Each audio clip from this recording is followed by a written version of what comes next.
Hey guys, it's Dana.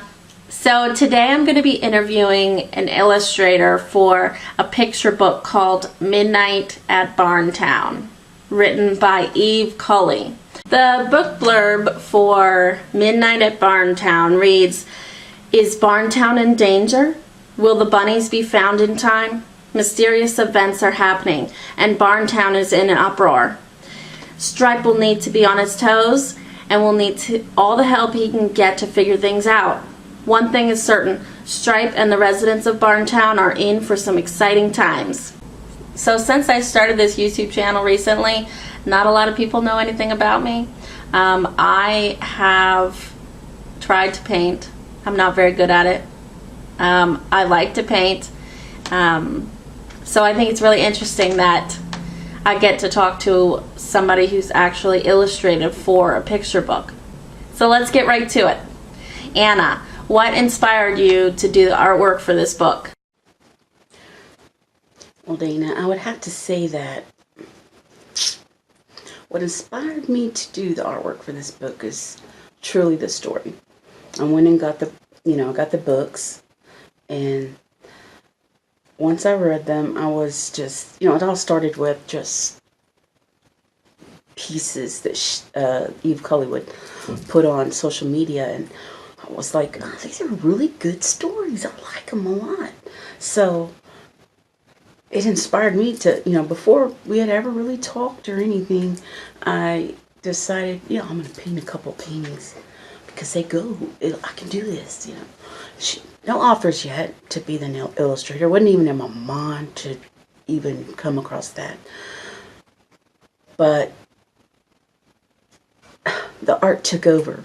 It's just, I was feeling Barntown so much. And, we just kept talking back and forth, me and Eve. And she offered this illustration position to me. So I was like, yeah, I'm on it because I'm loving these characters. I want to bring them to life in this, in the paintings. And she was like, okay, let's try this. Let's see what's going to happen. Let's do it. And, ever since then, it's just been amazing. So I just give God all the glory, and I just appreciate the possibility of, well, not even a possibility, it's a fact now, isn't it? It's still surreal to me.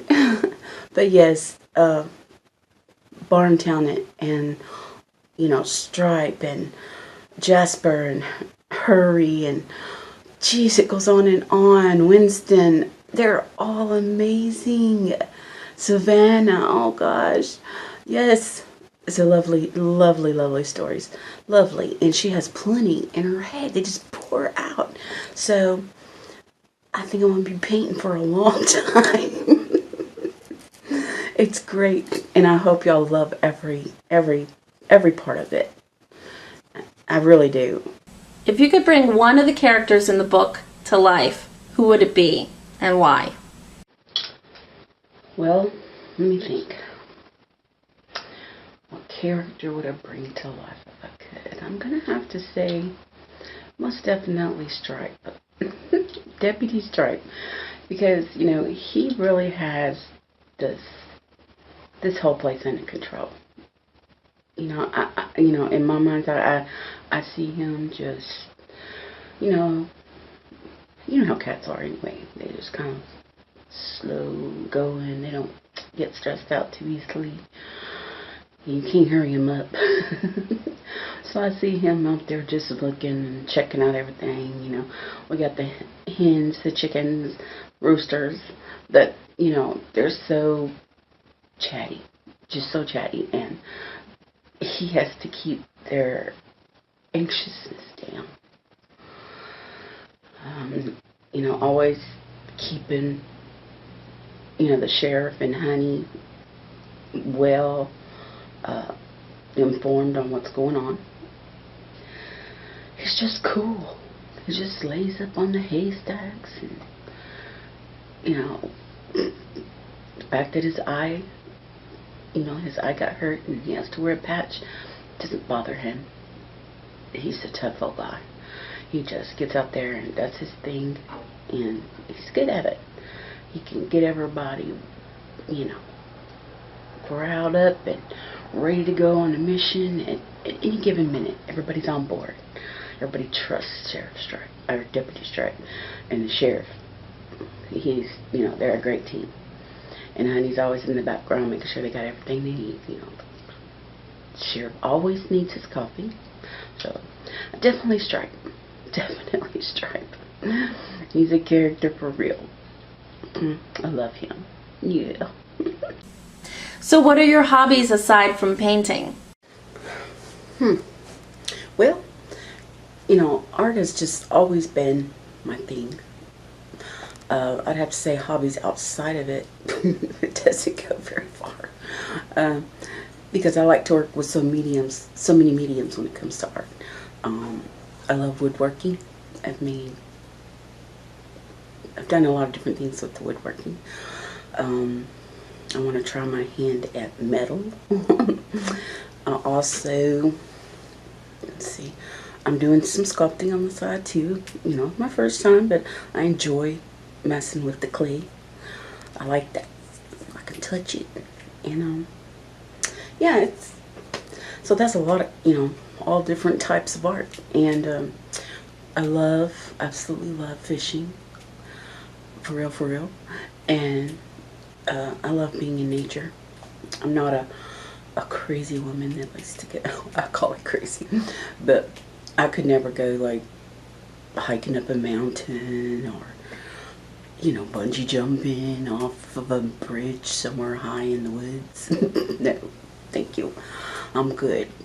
I just like chilling. I'm laid back. I think you can tell that probably by now. But yeah, so that's it. I love cooking. I love my family. I also love to dip into writing poetry. I've written a few songs. So, I don't know. I just love everything. Yeah, decorating, I mean, everything. So, that was a loaded question. It's hard to pick just, you know, a couple, because I love all of it. It's a pretty intense, you know, world. So much stuff out there. You've got to just touch it all. Just like a kid in a candy store, they have to touch all of it. So yeah, but art is my thing in every genre. So that about sums that question up. Where is one place in the world that you want to visit? There's the one place I'd like to visit. That's another loaded question. You can't just visit one. But again, I would have to say the nature is what's going to drive me. So like Ireland or Switzerland, or I don't know, Washington. There's just some beautiful places, and don't care too much, you know, for the buildings. But oh, Italy. See, Italy would be pretty too. Yeah. So those are some places. As far as the artistic eye goes, if I could just go somewhere I would have to say it would be to Las Vegas, because that's where my son Corey is. That's my youngest child. I have 2 boys, and my oldest is 30, but he's here in Birmingham with me, you know, in the same area. So yeah, but my bird is flying. How perfect is that? Chappy. Yeah, so he lives in Vegas with his wife and my 2 grandbabies. I have 2 grandsons, so I would love to visit there too. So anyways, alright, well, I think that about does it for that. I can't think of any, I mean, I'm sure there's so many places out there that I don't even realize, so, but those are places that always, you know, when I watch movies, I don't pick a movie for what it's about usually. I pick it for the scenery. It's crazy, yeah. So yeah. But yeah, that'd be great. I would love to go to Ireland, Italy, Switzerland, Australia.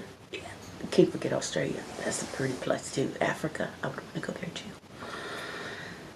Yeah, loaded question, Dana. Loaded question. I would love to go everywhere. I haven't been anywhere except for the U.S. and the Bahamas. I guess it's out of the country, sort of. Since I like to paint and I would like to get more experience with painting, what is some advice that you would give to novice painters or other painters like you who especially want to do picture book painting? I'm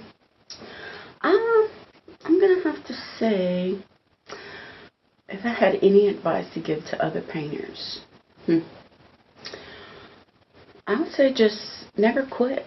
You know, I know sometimes for myself, I get so irritated with myself sometimes, and I can't get my perspective right, and you know, my depth and shadowing and all that, and it's such a but at the same time, I want to get there. And you know, basically, don't give up on your dream. Just keep going, because you never know what's around the next bend. You know, you don't know what doors can open up for you. And you know, for me, God has just been really good, and He put people in my life that were perfect for me. And yeah, this is a true blessing. And I just say go for it. Never quit. If you know one thing about paint, see, look here. You just paint over it. If you don't like it, paint over it. Start over. Throw that one away and get a new one if you need to. Mine have lots of layers of paint, trust me. So, just never give up. Just go with it with everything you got. Sometimes you just gotta, you know, step away from the main project. Get you a canvas or whatever it is that you're doing and go to town on it. Just let it all out, all that emotion. And then, whoosah, come back and paint, paint, paint. Take out what you don't want, put back in what you do want. It's awesome. You know, just don't let it live you. You do the do. So that would be my advice. Don't be so hard on yourself. Can you share an excerpt of the book for us? The barn clock struck midnight on a sultry, moonless August night, and the bunny's eyes flew open. Hollow, shuffling footsteps were echoing off the walls of Barntown. The ducks made a startled, low-quacking sound, and CJ the rooster gave a warning cluck to the chickens. The geese were softly honking while shifting, putting the goslings in the middle. Mama hens clucked anxiously, drawing their chicks closer to the underside of their wings. The bunny's ears, dancing as they twitched back and forth, caught the sound of coming footsteps. Bebe, the mama of the 4 baby bunnies, quietly hushed them. "Shh, it'll be fine. Just fine," she whispered. The baby bunnies backed into the corner of their cage, piling on top of each other and trying to hide. The geese raised a shrieking alarm. "Intruder! Deputy Stripe! Intruder!" The ducks' quacking gained volume, and the goats joined in. With the stamping of their feet, there's the bunnies all stuck in the cage, scared. See the light coming from behind. Flashlights coming. Scary. With the stamping of their feet, shifting back and forth in their pen, a small circle of light honed in on the bunnies, blinding them. The bunnies shaking so hard their cage rocked back and forth. Struggled to breathe. Twinkie was so scared she passed out in a heap of feet, fur, and ears. They were trapped. Terror was in the house. The light was steady as the cage door opened. Sparkle collapsed on the cage floor as well. Gloved hands reached into the cage, latching onto Ebony and Moody, pulling them out. Both bunnies were clawing, twisting, turning as the hands tried to... "I'm not going to tell you anymore. I'm going to need you to go get this book." Midnight at Barntown. It's a great story. and it's just one of many to come. So y'all be ready for that. Go check it out. Midnight at Barntown. Author Eve Culley and artist, illustrator. Well, it was really cool to talk to you, Anna, and I'm very excited to get right into this book and see all the artwork and read the story from Eve. Thank you very much. Don't forget to like and subscribe to my channel to get more interviews of authors and maybe even some other people. If you have any suggestions of who you want me to interview, let me know. Thank you very much. Bye.